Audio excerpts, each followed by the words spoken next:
வணக்கம் தமிழா. Railway recruitment board ஆர்ஆர்பியில் ஏஎல்பிக்கான வேக்கன்சி நோட்டீஸ் ரிலீஸ் பண்ணாங்க. சொல்ல நேற்றே பார்த்துருந்தோம். இன்றைக்கி என்ன பார்க்க போனால் டீட்டெயில் நோட்டிஃபிகேஷன் ரிலீஸ் பண்ணிட்டாங்க. ஸோ அஃபிஷியலாகவே ரிலீஸ் பண்ணிட்டாங்க. அதை நம்ம பார்த்துக்கிட்டு இருக்கோம். ஸோ CN நம்பர் 1 2024 ஓகேங்களா. ஸோ இந்த மாதிரி தான் நோட்டிஃபிகேஷன் எப்போயுமே நம்மளுக்கு இருக்கும். So assistant loco pilot ALP post. First important dates பாருங்கள். Opening date of application okay, ஆன்லைனில் அப்ளை பண்ண டேட் பார்த்தீங்கன்னா ஜனவரி 20 நம்ம என்ன பண்ணலாம், அப்ளை பண்ண ஸ்டார்ட் பண்ணலாம். லாஸ்ட் டேட் பார்த்தீங்க அப்படின்னா 19/2/2024 அன்றைக்கி நைட்டுக்குள்ளே என்ன பண்ணணும், அப்ளை பண்ணி முடிச்சிடணும் ஓகேங்களா. ஸோ அதே மாதிரி பார்த்தீங்க அப்படின்னா ஸோ மாடிஃபை பண்ணுறது கரெக்ஷன் பண்ணுறதுக்கு பார்த்தீங்கன்னா டேட் பார்த்தீங்கன்னா அடுத்த நாள் இந்த 20/2 29/2 வரைக்கும் என்ன பண்ணலாம், நம்ம கரெக்ஷன் பண்ணிக்கலாம். மேக்ஸிமம் நீங்கள் ஃபஸ்ட்டு அப்ளை பண்ணும்போதே கரெக்டாக அப்ளை பண்ணிக்கோங்க ஓகேங்களா. ஸோ நம்ம ஆன்லைனில் மட்டும்தான் அப்ளை பண்ண முடியும், வேறு எதுலேயும் என்ன பண்ண முடியாது, அப்ளை பண்ண முடியாது. நெக்ஸ்ட்டு அசிஸ்டன்ட் லோகோ பைலட் ஓகேவா, லெவல் 2 பொறுத்து 19,900 கிடைக்கும். ஸோ மெடிக்கல் சென்டர் பார்த்தீங்கன்னா A1 ஓகே. ஏஜ் பார்த்திங்க அப்படின்னா 18 to 30 வயசுக்குள்ளே இருக்கணும். இது எந்த தேதியை பொறுத்து, 1/7/2024 தேதியை பொறுத்து 18 to 30. மொத்த வேகன்சி எவ்வளோ, 5,696 வேகன்சி ஓகேவா. ஸோ இந்த வேகன்சி டீட்டெயிலாகவே பார்த்தீங்கன்னா அவங்களுக்கு ஒவ்வொரு ஜோன் வைஸே பிரித்து கொடுத்துருக்காங்க ஓகேவா. ஸோ சென்னைக்கு எவ்வளோ வருது அதே மாதிரி அனைத்துக்குமே என்ன பண்ணாங்க, பிரித்து கொடுத்துருக்காங்க ஓகேங்களா. ஸோ அடுத்து ஸோ எலிஜிபிலிட்டி எல்லாம் மேக்ஸிமம் நேற்றே பார்த்தோம், இன்றைக்கி அதான் பார்க்க போகிறோம் ஓகேங்களா. ஸோ அடுத்து பாருங்கள். ஸோ இந்திய குடிமகனுக்கு யாரெல்லாம் என்ன பண்ணலாமே இங்கே தேர்வு எழுதலாம். ஸோ அதுக்கப்புறம் பார்த்தீங்கன்னா ஏஜ் லிமிட் பற்றி டீட்டெயிலாக பார்த்துடலாம். ஸோ இப்போ நேற்று பார்த்தீங்கன்னா 18 to 30 சொல்லியிருப்போம். இன்றைக்கி அதே தான் 18 to 30 தான். பட் ஒவ்வொரு ஆளுக்கும் ரிலாக்ஸேஷன் இருக்குது ஓகேவா. ஸோ யார் ரிலாக்ஸேஷன் இருக்குன்னு பார்த்தீங்க அப்படின்னா SC ST இவங்க பார்த்தீங்கன்னா 5 வருஷம் ரிலாக்ஸேஷன். அப்போ 18 to 35 வயதுக்குள்ளே இருக்கவங்க என்ன பண்ணுவாங்க, எழுதிக்கலாம். அடுத்து OBC நான் கிரிமி லேயர் இங்கே பார்த்தீங்கன்னா 3 வருடங்கள் ரிலாக்ஸேஷன் இருக்குது ஓகே. அப்போ 33 வயசு வரைக்கும். இதே மாதிரி எக்ஸ் சர்வீஸ்மேன் பார்த்தீங்கன்னா அவங்களுடைய கேட்டகரி கம்யூனிட்டி வைஸ் என்ன ஆகும், அந்த ரிலாக்ஸேஷன் மாறிக்கிட்டே இருக்கும் ஓகே. அடுத்து ஸோ அதே மாதிரி சில பேர் நிறைய பேர் என்ன டவுட் கேட்பாங்க பார்த்தீங்கன்னா எந்த டேட்லேருந்து எந்த டேட்டுக்குள்ளே சார் அப்படின்னு நிறைய பேருக்கு ஒரு டவுட் வரும். ஸோ ஒன்றுமே கிடையாது.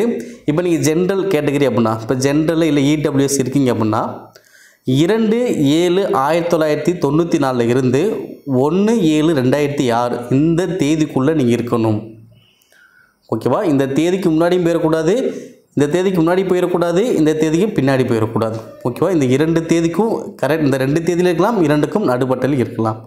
அடுத்து நீங்கள் OBCயாக இருந்தீங்க அப்படின்னா 2/7/1991 இருந்து 1/7/2006 இதுக்குள்ளே தான் நீங்கள் இருக்கணும். SC STயாக இருந்தீங்கன்னா 2/7/1989 இருந்து 1/7/2006 வரைக்கும் தான் நீங்கள் இருக்கணும் ஓகேங்களா. ஸோ அவங்களே டேட்டை மென்ஷன் பண்ணி உங்களுக்கு கரெக்டாகவே கொடுத்துட்டாங்க. ஸோ அதனால் யார் கண்டிப்பாக டவுட் வரணும் அவசியமே இல்லை ஓகேங்களா. ஸோ இந்த டேட் ரெண்டுமே பாருங்கள் ஓகே. இது பார்த்தீங்கன்னா 18 வயசு குறிக்கிறது, இது பார்த்தீங்கன்னா 30, 33, 35 ஓகேவா. ஸோ இதுக்கு பொறுத்து என்ன பண்ணலாம், இந்த 2 தேதி இருக்கான்னு பாருங்கள், இல்லை இந்த 2 தேதி கேட்டில் நீங்கள் பிறந்திருக்கீங்களா பாருங்கள். ஸோ கண்டிப்பாக நீங்கள் என்ன பண்ணலாம், அப்ளை பண்ணலாம் ஓகே. அடுத்து கல்வி தகுதி. ஸோ கல்வி தகுதி முன்னாடியே சொன்னது தான். இது டீட்டெயிலே பார்த்தீங்கன்னா அனிக்சர் A அதில் சொல்லியிருக்காங்க. ஸோ அதை பார்க்கலாம். So okay 10th ITI 10th diplomas நீங்கள் இன்ஜினியரிங் முடிச்சா என்ன பண்ணாங்க, நீங்கள் எழுதலாம் ஓகேங்களா. ஸோ இதெல்லாம் போனதில் பார்த்தீங்கன்னா அது மாதிரி இருக்குல்ல, ஆனால் என்ன பண்ணுறாங்க இந்த டைமு உங்களுக்கு ஆப்ஷன் கொடுத்துருக்காங்க. நெக்ஸ்ட் பார்த்தீங்க அப்படின்னா ஃபீஸ் எவ்வளோ சார், ஃபீஸ் எவ்வளோன்னு பார்த்தீங்க அப்படின்னா 500 ரூபா. யாருக்கு 500 ரூபா, இந்த SC ST X serviceman female transgender அதே மாதிரி பார்த்தீங்கன்னா மைனாரிட்டிஸ் ஓகே இவங்களுக்குலாம் பார்த்தீங்க அப்படின்னா 250 ரூபா தான். இவங்கெல்லாம் மற்றவங்க இருக்காங்க பார்த்தீங்களா, ஸோ அவங்களுக்கு எவ்வளோ 500 ரூபா. அதாவது ஜென்ரல் கேட்டகரியாக இருக்கலாம், இல்லை OBCயாக இருக்கலாம், இவங்களாம் பார்த்தீங்கன்னா 500 ரூபா ஃபீஸ் பே பண்ணுற மாதிரி வரும். ஸோ நீங்கள் 500 ரூபா ஃபீஸ் பே பண்ணிங்க அப்படின்னா இது பார்த்தீங்கன்னா ஃபஸ்ட்டு ஸ்டேஜுக்கு மட்டும்தான் ஓகேங்களா. ஃபஸ்ட்டு ஸ்டேஜுக்கு மட்டும் எவ்வளோ 500 ரூபா நீங்கள் பே பண்ணுற மாதிரி இருக்கும் ஓகேங்களா. அது இல்லாமல் உங்களுக்கு என்ன பார்த்தீங்கன்னா 400 ரூபா ரீஃபண்ட் பண்ணிடுவாங்க. ஸோ நீங்கள் 500 ஃபீஸ் பே பண்ணுவீங்க, 400 ரூபா ரீஃபண்ட் பண்ணிடுவாங்க. ஸோ அதே மாதிரி இவங்க SC ST X serviceman female இருக்காங்களா, அவங்க 250 ஃபீஸ் பே பண்ணுவாங்க, அந்த 250 என்ன பண்ணுவாங்க, ரீஃபண்ட் பண்ணிடுவாங்க ஓகே. அப்போ ரீஃபண்டும் உங்களுக்கு இதில் பண்ணுறாங்க ஓகேங்களா. இது பார்த்தீங்கன்னா ஃபஸ்ட்டு ஸ்டேஜுக்கு மட்டும்தான் ஓகேங்களா. ஸோ நம்ம ஆன்லைன் தான் ஃபீஸ் பே பண்ண முடியும். அடுத்து ஸோ ரீஃபண்டு உங்களுக்கு சொல்லியாச்சு. ஸோ அடுத்து வந்து பாருங்கள், so selection process. Okay, selection process எப்படி இருக்குன்னு பாருங்கள். மொத்தம் 5 ஸ்டேஜ் இருக்குது. ஓகேவா, ஃபர்ஸ்ட் வந்து பார்த்தீங்கன்னா CPT 1, அடுத்து CPT 2, அடுத்து CBAT aptitude test mode. Okay, அடுத்து டாக்குமெண்ட் வெரிஃபிகேஷன், அடுத்து மெடிக்கல். ஓகே, மொத்தம் 5 ஸ்டேஜில் உங்களுக்கு என்ன பண்ணுறாங்க, ரெக்ரூட்மெண்ட் ப்ராசஸ் உங்களுக்கு இருக்க போகுது. இப்போ வந்து பார்த்தீங்கன்னா ஃபஸ்ட்டு ஸ்டேஜ் CPT, அடுத்து செகண்ட் ஸ்டேஜ் CPT, அடுத்து CBAT document verification, medical examination. Okay, மொத்தம் 5 ஸ்டேஜ் படி தான் ஆள் எடுக்க போகிறாங்க. ஓகே, இப்போ நான் ஃபஸ்ட்டு ஸ்டேஜ் கிளியர் பண்ணதான் அடுத்து நெக்ஸ்ட் ஸ்டேஜுக்கு போக முடியும். ஓகேங்களா, ஓகே பாருங்கள், ஃபஸ்ட்டு CPT எப்படி இருக்குன்னு பாருங்கள். ஸோ மொத்தம் எவ்வளோ, 60 நிமிஷம் தான். மொத்தம் எவ்வளோ, 60 நிமிஷம் தான். 75 கொஸ்டின் கேட்பாங்க, 75 மார்க், ஒரு கொஸ்டினுக்கு 1 மார்க். இது இல்லாமல் என்ன இருக்குது, நெகட்டிவ் மார்க் உங்களுக்கு இருக்குது. என்ன இருக்குது, நெகட்டிவ் மார்க் எவ்வளோ, 3க்கு 1 நெகட்டிவ் மார்க்கு இருக்குது. ஓகேங்களா, ஸோ அதுக்கான இதுக்கான சிலபஸும் கொடுத்துருக்காங்க பாருங்கள். மேக்ஸு, ஓகே மேக்ஸ் இருக்குது. அடுத்து வந்து பார்த்தோன்னா மென்டல் எப்படின்னா ரீசனிங் இருக்குது, ஜென்ரல் சயின்ஸ் இருக்குது, ஜென்ரல் அவேர்னஸ் இருக்குது. ஓகேங்களா, ஸோ அப்போ இது வந்து காமனாக இப்போ ரயில்வே குரூப் டிஆக்கள் NDPS என்ன பண்ணுவாங்க, இதே பேட்டர்ன் தான் வச்சுருப்பாங்க. சிங்கன் அதே பேட்டர்ன் தான். அப்போ ஃபஸ்ட்டு ஸ்டேஜ் அதாவது CPT 1 வந்து பார்த்தோன்னா நார்மல் தான். ஓகே, மொத்தம் எவ்வளோ கொஸ்டின் கேட்க போகிறாங்க, 75 கொஸ்டின்ஸ் கேட்க போகிறாங்க. 75 மார்க்கு, நெகட்டிவ் மார்க்கு என்ன, அது 3க்கு 1 எப்பயும் போல தான். ஸோ இந்த ஃபஸ்ட்டு ஸ்டேஜ் இதுக்கான CPT தேர்வுக்கான புக்ஸ் வந்து பார்த்தோன்னா நம்ம தமிழ் அகாடமியில் நம்ம சேல்ஸ் பண்ணிக்கிட்டு இருக்கோம். ஸோ விருப்பம் உள்ளவங்க வாங்கிக்கலாம். இதுக்கான டீட்டெயில்ஸ் அனைத்தையுமே பார்த்தீங்கன்னா கீழே டிஸ்கிரிப்ஷன் கொடுக்குறோம், நீங்கள் வாங்கிக்கலாம். ஸோ புக்ஸ் அனைத்தையுமே நம்ம தமிழில் தான் ரெடி பண்ணி உங்களுக்கு கொடுத்துக்கிட்டு இருக்கோம். ஓகேவா, ஸோ நிறையா ஸ்டூடெண்ட்ஸ் தெரியும். ஸோ நிறையா ஸ்டூடெண்ட்ஸ் வாங்கணும்னு நினச்சிங்கன்னா கண்டிப்பாக என்ன பண்ணலாம், வாங்கிக்கலாம்.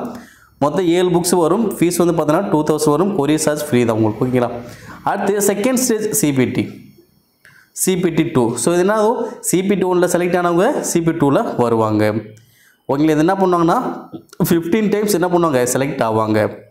ஓகே, வேகன்சி எவ்வளோ இருக்கோ அதை பொறுத்து 15 டைம்ஸ். ஓகே, இந்த CPT 2 எப்படி இருக்குன்னு பார்த்தீங்கன்னா இது 2 பார்ட்டாக பிரிப்பாங்க, பார்ட் A பார்ட் B. ஓகேவா, பார்ட் A வந்து பார்த்தீங்கன்னா மொத்தம் 100 கொஸ்டின் 90 நிமிஷம். பார்ட் Bயில் 75 கொஸ்டின் 60 நிமிஷம். இங்கே நமக்கு என்ன இருக்குது, 3க்கு 1 நெகட்டிவ் மார்க் இருக்குது. ஓகே, பார்ட் Aல சிலபஸ் எப்படி இருக்கும், பார்ட் A வந்து பார்த்தீங்கன்னா உங்களுக்கு என்ன இருக்கும், மேக்ஸ் இருக்கும், ரீசனிங் இருக்கும், அடுத்து வந்து பார்த்தீங்கன்னா சயின்ஸ் அண்ட் இன்ஜினியரிங்.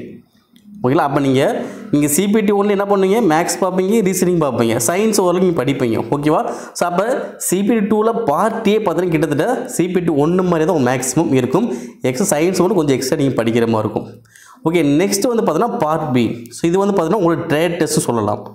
ஸோ நீங்கள் ஒரு ட்ரேடில் இருப்பீங்களா, ஸோ அந்த சம்மந்தமாக சிலபஸ் பேஸ் பண்ணி உங்களுக்கு கொஸ்டின்ஸ் வரும். இதில் மொத்தம் எவ்வளோ இருக்குது, 75 கொஸ்டின் 60 நிமிஷம்.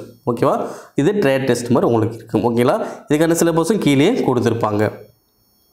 ஓகேங்களா, அடுத்து CBAT. ஓகேவா, அடுத்து 3வது தானே, ஃபஸ்ட்டு CPT 1, அடுத்து CPT 2, அடுத்து CBAT, அது ஆப்டிடியூட் டெஸ்ட். ஓகேங்களா, ஸோ இது முடிஞ்சதுக்கப்புறம் உங்களுக்கு என்ன இருக்கும், டாக்குமெண்ட் வெரிஃபிகேஷன் இருக்கும், அடுத்து மெடிக்கல். ஓகே, அவ்வளோதான் முடிஞ்சு. ஓகே, இதை பொறுத்து தான் எடுக்க போகிறாங்க. ஓகே, எப்படி அப்ளை பண்ணுறது, ஸோ அஃபீஷியல் வெப்சைட் போய் தான் நம்ம அப்ளை பண்ண முடியும். ஸோ நீங்கள் என்னென்ன டாக்குமெண்ட்ஸ் எல்லாத்தையும் நீங்கள் கரெக்டாக எடுத்து வச்சுக்கோங்க. இது இல்லாமல் ஃபோட்டோ, சைன் இதில் என்ன பண்ண வேண்டும், நம்ம அப்லோட் பண்ணுற மாதிரிலாம் இருக்கும். ஓகேவா, அதே மாதிரி SC ST தான் கண்டிப்பாக நீங்கள் அந்த கம்யூனிட்டி சர்டிஃபிகேட் நீங்கள் அப்லோட் பண்ணுற மாதிரி இருக்கும். ஓகே, அடுத்து பாருங்கள், ஸோ அதான் கரெக்டாக அப்ளை பண்ணுங்கள். ஸோ நம்ம மாடிஃபை பண்ணுறதுமே அனைத்தையும் மாடிஃபை பண்ண முடியாது, சிலதான் மாடிஃபை பண்ணுற மாதிரி இருக்கும். அதனால் கரெக்டாக அப்ளை பண்ணுங்கள். சில விஷயங்கள் மாடிஃபைலாம் பண்ண முடியாத மாதிரிலாம் வச்சுருப்பாங்க. ஓகே, அந்த கம்யூனிட்டிஸும் கண்டிப்பாக என்ன பண்ண முடியாது, மாடிஃபை பண்ண முடியாது. ஓகே, இப்போ கல்வி தகுதி பாருங்கள். ஸோ கல்வி தகுதி முன்னாடி சொன்னதான் இங்கே டீட்டெயிலாக கொடுத்துருக்காங்க. Okay, assistant logo pilot level 2 பொறுத்து 19,900. Okay, A1. ஸோ டிசபிலிட்டிலாம் இங்கே என்ன பண்ண மாட்டாங்க, நாட் சூட்டபிள் சொல்லியாச்சு. ஓகே, அடுத்து வந்து பார்த்தீங்கன்னா 10th மெட்ரிகுலேஷன் 10th சொல்லுங்க, 10th ITI. ஓகே, நீங்கள் NCVT இல்லை SCVT முடிச்சாலே போதும், நீங்கள் அப்ளை பண்ணிக்கலாம். ஓகே, அதில் என்னென்ன ட்ரேட் இருக்குன்னு பாருங்கள். ஓகேங்களா, அடுத்து வந்து பார்த்தீங்கன்னா 10th, அடுத்து வந்து பார்த்தீங்கன்னா கம்ப்ளீட் அப்ரெண்டிஸ்ஷிப் கோர்ஸ். ஓகேவா, 10th அப்ரெண்டிஸ்ஷிப் கோர்ஸ் என்ன பண்ண நீங்கள் எழுதிக்கலாம். அடுத்து வந்து பார்த்தீங்க அப்படின்னா நீங்கள் 10th டிப்ளமோ முடிச்சிருந்தாலும் என்ன பண்ணலாம், எழுதிக்கலாம். சார் 12th டிப்ளமோஸ் நீங்கள் எழுதலாம், ஒன்றும் பிரச்சனை கிடையாது. ஓகேவா, ஸோ அதே மாதிரி பார்த்தீங்க அப்படின்னா நீங்கள் டிகிரியில் வரீங்க அப்படின்னா நீங்கள் என்ன பண்ணலாம், அப்ளை பண்ணிக்கலாம். ஸோ ஓகேவா, ஸோ இது நீங்கள் டிப்ளமோவில் என்னென்ன ட்ரேட் இருக்கோ ஸோ அதில் நீங்கள் இன்ஜினியரிங் முடிச்சு முடிச்சிங்க அப்படின்னா நீங்கள் என்ன பண்ணலாம், இதுக்கு எழுதிக்கலாம். ஸோ ஓகேங்களா. ஸோ அப்போ நீங்கள் 10th ITI 10th டிப்ளமோ இல்லை இன்ஜினியரிங் டிகிரி முடிச்சா என்ன பண்ணலாம், இதுக்கு எழுதிக்கலாம். ஓகே, நல்ல ஒரு வாய்ப்பு, மிஸ் பண்ணிடாதீங்க. ஓகே, இப்போ என்ன பார்க்கணும், ஜோன் வைஸ் வேகன்சி கொடுத்துருக்காங்க பாருங்கள். ஓகேவா. ஃபஸ்ட்டு அகமதாபாத்தில் 238, அடுத்து அஜ்மீரில் 228, பெங்களூர் 473, அடுத்து போபாலில் வந்து பார்த்தா 2 இருக்கும், WCR WR. ஓகே, 219, 65, புவனேஸ்வரில் 280, பிலாஸ்பூரில் 124. ஓகே, அது இன்னொன்று என்னது 1192, சண்டிகரில் 66. அடுத்து வந்து பார்த்தீங்கன்னா சென்னை சதன் ரயில்வே பார்த்தீங்கன்னா 148, கோரக்பூர் 43, கவுகாத்தி 62, சம்மு ஸ்ரீநகர் வந்து பார்த்தீங்கன்னா 39, கொல்கட்டாவில் வந்து பார்த்தீங்கன்னா 251, 91. அடுத்து மால்டாவில் 161, 56. அடுத்து மும்பையில் வந்து பார்த்தீங்கன்னா 3 இருக்கும், 26, 110, 410. கிட்டத்தட்ட பார்த்தீங்கன்னா 500 வேகன்சி மேலே வந்துருச்சு. அடுத்து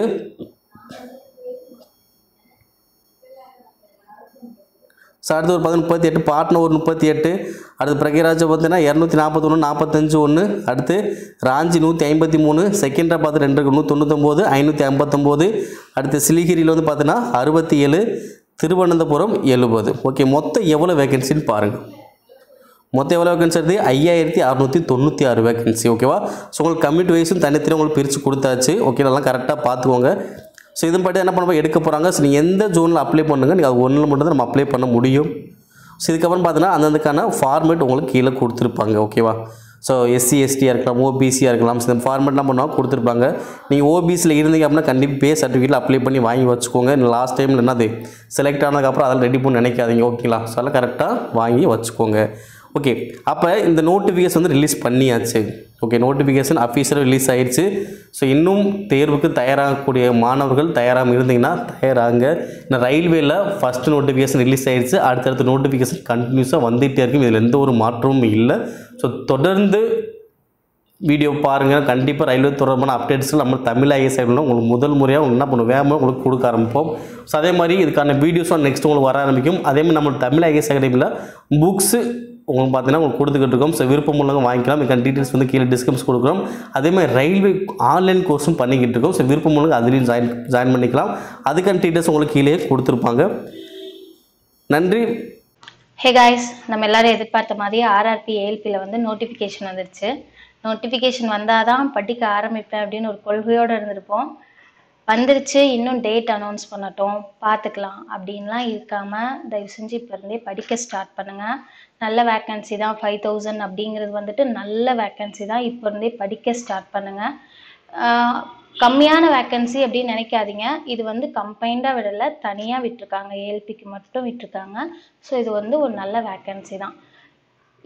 இப்போவே நம்ம படிக்க ஆரம்பிக்கல அப்படின்னா நம்மளுடைய ஏஜ் பார் ஆனதுக்கப்புறம் நம்ம ஃபீல் பண்ணி ஒன்றுமே பிரயோஜனம் கிடையாது.